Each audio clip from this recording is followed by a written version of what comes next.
strange world, Sandy.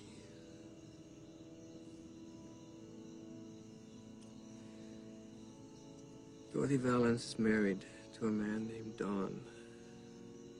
They have a son. I think the son and the husband have been kidnapped by a man named Frank. Frank has done this to force Dorothy to do things for him. I think she wants to die.